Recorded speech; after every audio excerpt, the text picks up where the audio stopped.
Et bonjour tout le monde, j'espère que vous allez bien, bienvenue dans ce nouveau Vlogmas. Vlogmas un petit peu spécial, un petit peu particulier, puisqu'on se retrouve en face cam pour répondre à toutes vos questions. On se retrouve, non plutôt je vous retrouve face caméra pour répondre à vos questions. Oui, puisque sur Instagram je vous avais ouvert une petite boîte à questions en vous demandant de me poser toutes vos interrogations, vos petites questions, et donc je vais y répondre en vidéo aujourd'hui. Laissez-moi donc me munir de mon téléphone, je vais reprendre ma petite story donc que je vous avais postée et je vais répondre aux questions. Autant vous dire que vous êtes très curieux, hein, parce qu'il y a quand même pas mal de questions.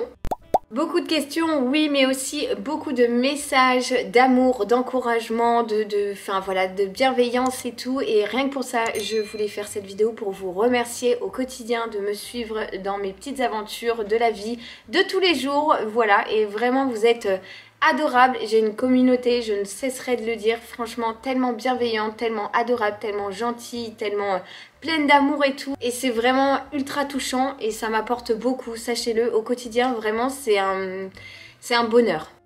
La question qui est revenue énormément, c'est comment je vais, comment vas-tu, comment te sens-tu en ce moment et tout. Eh bien écoutez, je vais mieux. Je vais mieux puisque ces derniers mois, cette dernière année en fait, cette année 2024 a été très éprouvante. Elle a mal commencé, elle a été très difficile au début d'année. S'en est suivi quelques mois un peu plus doux et l'arrivée de ma filleule qui m'a vraiment redonné un petit coup de fouet, un peu de peps et de bonheur. Et malheureusement ensuite, eh bien, il y a eu l'hospitalisation, tout un parcours compliqué au niveau santé par rapport à cette nouvelle maladie que j'ai découverte qui est donc la spondylarthrite. Mais ça va mieux et c'est... voilà, il faut se concentrer là-dessus. Alors je ne sais pas pourquoi j'ai reçu une tonne de questions par rapport au mariage. Est-ce que vous souhaitez vous marier avec le père d'Adou? Est-ce que c'est dans vos projets? Est-ce que pas? Enfin voilà, par rapport au mariage, est-ce qu'avec le père d'Adou on va se mettre une bague au doigt? Eh bien écoutez, moi j'aimerais me marier, le père d'Adou pas spécialement, donc on ne se marie pas. Autant vous dire qu'en fait l'engagement le plus important que l'on a ensemble, eh bien c'est nos enfants, tout simplement. Alors c'est vrai que moi j'aimerais bien me marier, mais le père d'Adou pas forcément, et en plus de ça on a des convictions religieuses qui sont différentes et donc voilà, on fait comme ça, on a toujours fait comme ça et le mariage n'est malheureusement pas dans nos projets parce que c'est vrai que j'adorerais me voir dans une belle robe blanche. En ce moment j'accompagne ma soeur lors des essayages de robe de mariée puisque elle se marie d'ici quelques mois et c'est vrai que je me dis oh j'aimerais bien moi aussi et puis même faire une grosse fête avec tous nos proches et puis en dehors de ça porter le même nom que mes enfants. Alors nos enfants ils portent le nom de papa et le nom de maman, mais avoir tous les quatre le même, c'est quelque chose que j'adorerais. Mais voilà, c'est pas au programme parce que on a toujours fait comme ça et on fera comme ça parce que voilà, on a des idées différentes là-dessus et du coup c'est vrai qu'on fait comme ça, on fait sans mariage et ça nous va très bien quand même. J'enchaîne avec la question qui est, je pense, le plus revenue. Est-ce que vous voulez un troisième enfant? Alors, si je m'écoutais, je vous l'ai déjà dit, j'aurais une colonie. Parce que j'adore être enceinte, parce que j'adore la maternité, j'adore la parentalité. J'adore avoir des bébés. C'est mon kiff. C'est vraiment quelque chose dans lequel je m'épanouis. C'est un truc que j'adore. J'entends très bien que certaines femmes ne veulent pas d'enfants et je le respecte complètement. J'entends très bien que certaines ne veulent qu'un seul enfant ou deux ou pas plus ou j'en sais rien et moi j'adore être enceinte. Quand je suis enceinte je me sens tellement épanouie, je suis bien dans mon corps, j'ai eu la chance d'avoir de belles grossesses et c'est vrai qu'être enceinte c'est quelque chose qui me remplit de bonheur. Il faut aussi souligner le fait que je n'ai jamais eu de soucis à tomber enceinte, que je n'ai jamais eu de problème lors de mes grossesses, que voilà, je n'ai jamais eu de malheur et je pense bien fort à toutes ces femmes, à tous ces parents qui rencontrent des difficultés à ce niveau-là, mais c'est vrai que nous on n'a jamais eu de problème là-dessus et ça motive l'idée de faire d'autres enfants. Mais sinon pour revenir à la question en elle-même d'un troisième enfant, on en a parlé, on en parle et c'est vrai que l'idée est loin d'être mise de côté mais pas pour le moment. Je pense que cette année a été une année très difficile comme je vous disais et du coup l'arrivée d'un troisième enfant ou d'une grossesse à l'heure actuelle ne serait pas forcément la bienvenue. Dans le sens où il faut déjà que je me remette d'équerre niveau santé. Alors là ça va beaucoup mieux et ça ira de toute façon, je me fais confiance, je fais confiance à mon corps face aux maladies puisque j'ai la sclérose en plaques et la spondylarthrite. Mais c'est vrai que je me dis et on se dit plein de fois que bah, un petit bout supplémentaire, ouais, ça viendrait compléter l'histoire de notre famille, quoi. À côté de ça, s'il n'y a pas de troisième enfant un jour, sachez que l'on est complètement comblé d'amour, de joie, de bonheur avec Léo et Olivia, avec Socket et Cachou, et que c'est que le destin en aura décidé comme ça. Voilà, c'est pas... rien n'est acté en fait. Troisième enfant, oui. Troisième enfant, non. Eh bien, ça sera comme ça. On sait pas. On laisse un peu la vie faire son chemin, le destin choisir pour nous, on va dire. Je sais pas comment expliquer, mais voilà, pour l'instant, le troisième enfant, oui, on en a parlé. Non, on ne serait pas contre, mais on ne serait pas forcément au taquet pour dire oui, oui, oui, oui tout de suite. Donc voilà, je sais pas, je peux pas répondre, je suis pas devin, mais le troisième enfant est quelque chose dont on a déjà parlé, oui, bien évidemment. Oh, j'ai une question que je viens de voir d'une copine de la danse qui me demande quand est-ce que je reviens justement à la danse. Eh bien écoute ma poule, j'ai hâte. Je ne sais pas encore quand est-ce que je vais pouvoir retourner à la danse. La fois dernière, je suis passée voir mes copines et ma prof et l'émotion m'a submergée. J'ai été très bouleversée de retourner à la danse et de ne pas pouvoir danser, puisque là ce n'est pas mon choix, c'est pas moi qui me suis dit oh j'ai la flemme d'aller à la danse, c'est tout simplement mon corps qui m'a freinée et c'est difficile puisque la danse fait clairement partie de moi. J'ai toujours dansé, j'ai toujours fait de la danse, en soirée je danse tout le temps, enfin voilà, j'ai dansé, bougé, pouvoir mouvoir mon corps au gré de la musique, etc.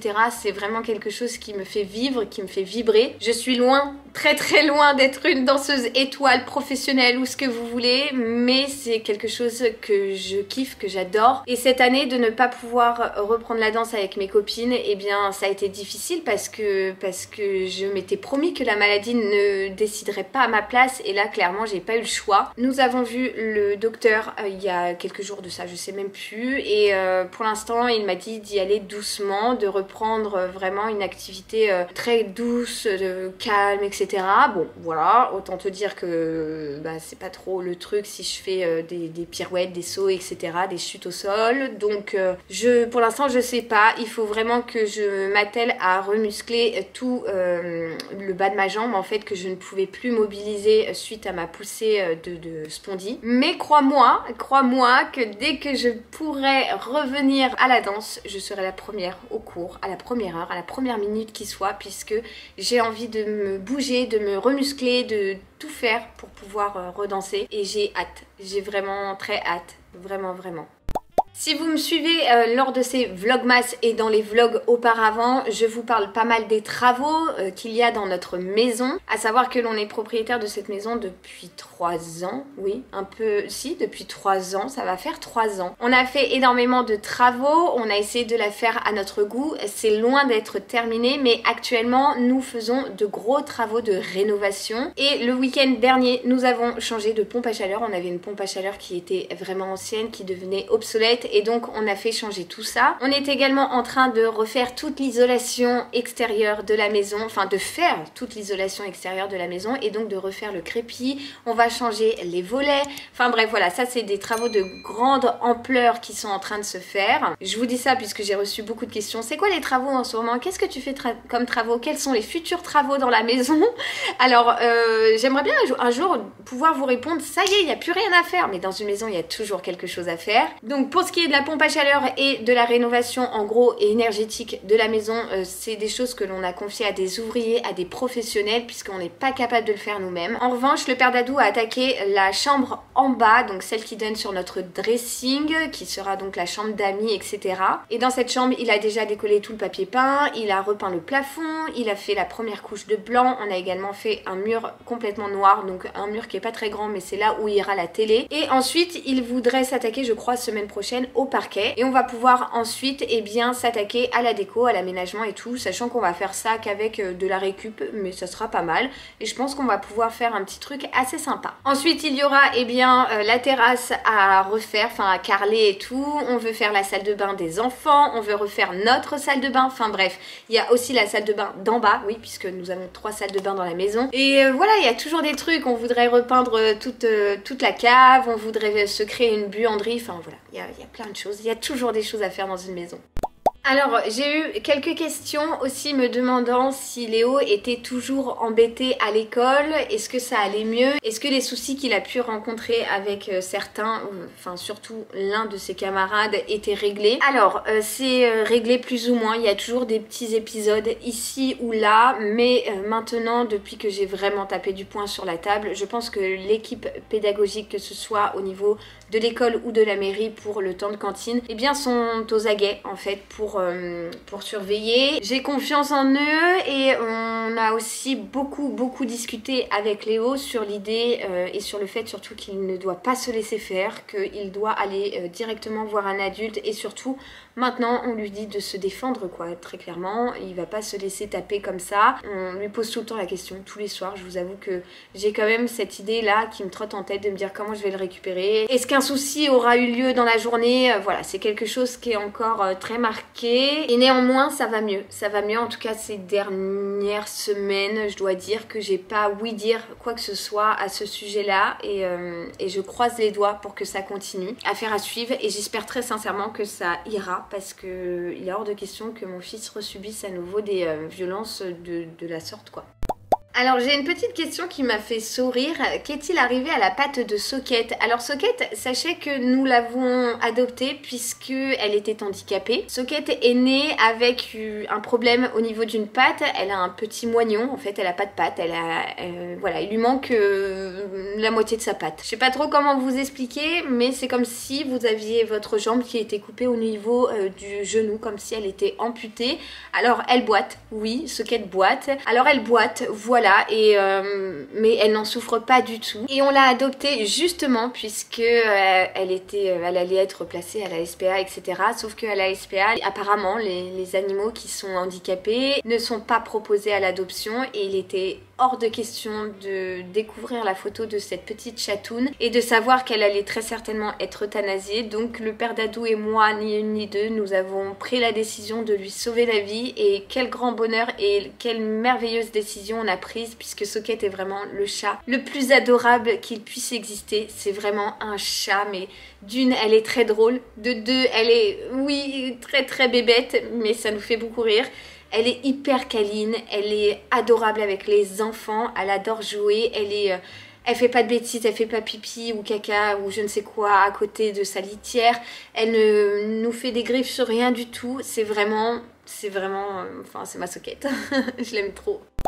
Alors, on continue avec les questions. Qu'as-tu demandé à Noël? J'ai eu pas mal de questions là-dessus. Alors écoutez, j'ai rien demandé au Père Noël parce que je n'ai besoin de rien. Je n'ai besoin de rien et le Père Dadou me demande souvent si j'ai une idée. Il arrête pas de me dire bon alors qu'est-ce que tu veux et tout. Et je pense que je vais lui demander un massage parce que c'est ce que j'aime, prendre un petit temps pour moi et me faire masser. Voilà, mais sinon j'ai pas demandé de choses en particulier parce que je n'ai besoin de rien. Très sincèrement, je n'ai besoin de rien. Voilà, je sais pas comment le dire autrement. Si mes parents m'ont demandé et du coup je leur ai dit de me prendre un parfum parce que j'allais finir le mien et du coup de reprendre celui que j'allais terminer. Mais voilà, j'ai besoin de rien si ce n'est mes proches en bonne santé, mes enfants heureux et en bonne santé. Enfin voilà, c'est tout ce que je veux, c'est tout ce que je souhaite. Par contre moi j'adore faire des cadeaux et je vous partage ça tout au long des vlogmas, je vous donne des idées ici ou là. Je vais faire en sorte que mes enfants, mon neveu, ma filleule soient pourri gâtés parce que j'adore offrir des cadeaux. Et voilà, c'est plutôt ça mon cadeau, c'est de pouvoir les gâter eux.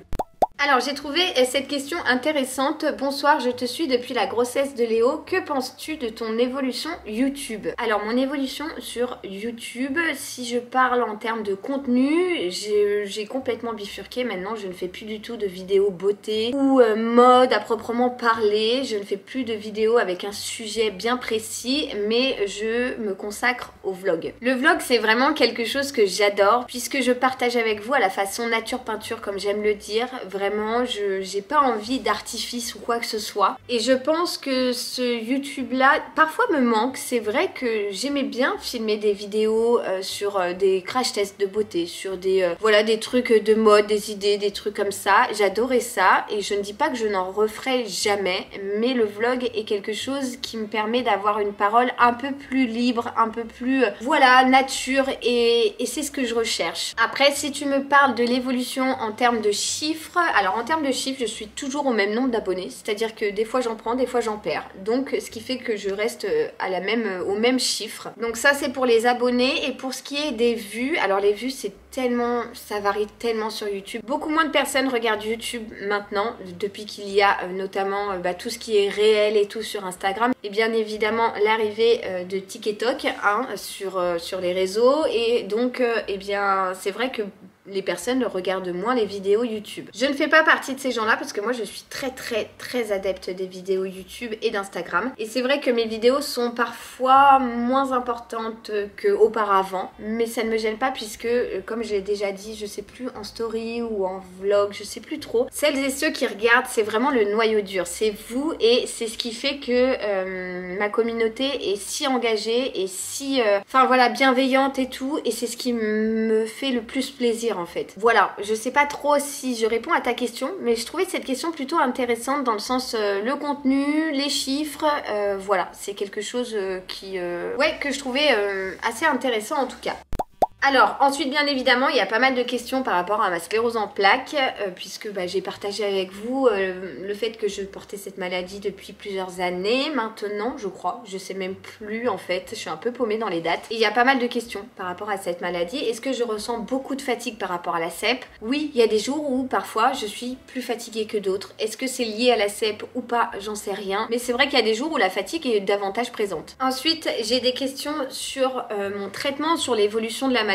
Pour l'instant, aux derniers IRM, la maladie était plutôt stable, mais tant qu'il n'y a pas d'IRM, écoutez, je ne peux pas vous dire si la CEP a décidé de se réveiller ou pas, on n'en sait rien. En tout cas, à l'heure actuelle, je n'ai pas eu de quoi constater de nouvelles poussées. Les questions revenant par rapport à ma vue, eh bien écoutez, non, mon œil ne reviendra pas, je ne pourrai pas récupérer la vue de mon œil droit, mais voilà, ça on le sait, c'est acté et on fait avec et c'est pas grave, l'autre fonctionne très bien et je crois en l'avenir et je suis persuadée que mon traitement va faire en sorte d'endormir cette maladie encore pour bien longtemps et que je puisse garder mon autre œil complètement en fonction, si je puis dire. En parlant du traitement, justement, on me demandait si j'avais des effets secondaires. Oui, malheureusement, une fois par mois, eh bien, je suis carrément KO technique. La piqûre que je m'injecte, eh bien, me met une grosse punchline et me casse en deux, mais littéralement. Pourtant, je vous assure, et c'est ce qu'on dit souvent sur les personnes atteintes de sclérose en plaques, on nous dit souvent qu'on est dur au mal, et je vous assure que je suis dur au mal. J'ai pas tendance à me plaindre pour une petite broutille ou quoi, mais la piqûre, mon gars, quand je la fais, je suis KO pendant 2-3 jours et parfois c'est vraiment difficile. Donc ces effets c'est quoi? C'est des maux de tête à vouloir s'arracher le crâne, c'est des nausées, c'est une grosse fatigue, c'est de la tachycardie, un état grippal quoi en gros tu vois, mais plus pendant bien, ouais allez on va dire 2 jours au moins. On fait avec puisque si ces 2 jours dans le mal me permettent d'endormir cette cochonnerie, cette colocataire comme j'aime l'appeler, eh bien écoutez, il faut ce qu'il faut. Et on serre les dents et c'est pas grave, ça passe, tout passe de toute façon. Voilà un petit peu le topo sur la CEP. Je vous jure quand je fais défiler les questions, j'ai tellement le mariage et le 3e enfant, c'est un truc de ouf. Pas de questions, juste pour te dire que j'aime trop ta simplicité, bisous de Belgique, trop chou. Juste te dire que tu es un bonheur à suivre, trop adorable encore. Merci pour les vlogmas, oh vous êtes trop mignonne. Alors, j'ai une question qui me parle de mes grands-parents, notamment, enfin je crois que j'en ai vu plusieurs passer, mais celle-ci me demande en fait si nous allons quand même fêter les fêtes de fin d'année. Oui, bien sûr que oui, nous allons fêter les fêtes de fin d'année. Mes grands-parents auraient hurlé au scandale s'ils nous voyaient ne pas fêter Noël, ni Nouvel An, ni l'anniversaire de mon père qui a lieu le 25 décembre. Parce que pour eux, enfin non, bien sûr que je vais fêter les fêtes et ça sera une nouvelle étape qui sera loin d'être facile. C'était l'anniversaire de ma grand-mère le 10 décembre dernier et ça a été une journée très difficile pour moi. J'ai beaucoup ruminé, j'ai beaucoup pleuré, j'étais très triste, j'étais très mélancolique et je pense qu'à Noël, ça sera peut-être par vague comme ça parce que je me dirais bah ils sont pas là et ça sera le premier Noël sans eux et ça ne sera pas simple. À chaque fois, je ne peux pas parler de mes grands-parents sans avoir de l'émotion. Ça sera loin d'être simple, c'est sûr, mais mais ils auraient détesté l'idée qu'on ne fête pas Noël parce qu'ils ne sont pas là. Et bien évidemment, on va le fêter et on va essayer de passer de super fêtes pour eux en tout cas, et puis pour les enfants, voilà, bien évidemment que l'on va fêter les fêtes, mais bien évidemment surtout qu'ils seront dans ma tête, comme ils le sont en fait un peu tout le temps. Je vais terminer avec cette dernière question que je trouvais plutôt cool. Est-ce que tes enfants sont proches? Est-ce qu'ils jouent ensemble? C'est génial parce qu'ils jouent énormément ensemble. Alors ils se chamaillent, mon Dieu comme ils se chamaillent énormément, mais ils jouent énormément ensemble et c'est un bonheur puisqu'ils rigolent tout le temps aux éclats, on les entend tout le temps. Oli, à peine réveillé, demande toujours après son nounou. Léo, quant à lui, eh bien, a toujours hâte de retrouver sa sœur. Ils se font tout le temps des câlins, des bisous. Si l'un des deux a un petit chagrin, l'autre court pour lui faire un câlin, pour l'embrasser, pour le réconforter et tout. Ils se prêtent les jouets, ils sont trop mignons. Il n'y a aucune jalousie entre eux, il n'y a aucune... Enfin voilà, ils se griffent, ils se tirent les cheveux, ils se poussent et tout. Parce que des fois, oui, ils se chamaillent et qu'ils jouent et que Olivia est encore petite, elle n'a que 2 ans, Léo lui en a 5. Donc il y a quand même un écart d'âge. Mais en dehors de ça, ils sont adorables. En même temps, il faut dire que Léo est un super grand frère. Il a très bien accueilli sa petite sœur. Mon cœur, comme il l'appelle tout le temps, dès qu'il veut lui donner quelque chose ou lui demander, enfin voilà, dès qu'il s'adresse à elle, il lui dit « Tu veux ça, mon cœur ? Oh mon amour, est-ce que tu veux ça ?» Enfin voilà, c'est tellement cute. Et puis Oli est tellement contente de retrouver son frère à chaque fois. Genre quand on l'attend devant l'école, elle est là, elle sautille sur place et dès qu'elle le voit, elle lui saute dans les bras. C'est adorable. Vraiment, c'est l'une de nos plus belles réussites, je pense, c'est d'avoir créé cette fusion entre deux, cette complicité, et on en est très très fiers. Et surtout, c'est quelque chose qu'on leur a toujours dit. Les frères et sœurs, c'est très important. Enfin, moi, je vois les relations que j'ai avec mes sœurs. Enfin, mes sœurs, c'est mes sœurs, quoi. Enfin, voilà, personne ne les remplacera. Et je suis trop émue à chaque fois de voir cette complicité, cet amour qui les unit. Et vraiment, je fonds d'amour. Il n'y a pas d'autre mot. Voilà mes petits, j'ai pas répondu à énormément de questions, mais sinon cette vidéo aurait été beaucoup trop longue. J'ai essayé de prendre celles qui revenaient le plus souvent, ou en tout cas les sujets qui étaient revenus le plus. J'espère quand même que ça vous aura plu, que j'aurai répondu à certaines de vos questions, de vos petites interrogations. Et puis bah voilà, écoutez, moi je vous laisse ici pour ce petit vlogmas un peu différent de d'habitude, qui n'est pas un vlog, mais qui fait office de vlogmas. Je vous retrouve demain justement pour une nouvelle vidéo vlog. Oui, cette fois-ci, je vous reprends avec moi tout au long de la journée dès demain. Je vous envoie plein de gros bisous et je vous dis à demain. Ciao, ciao!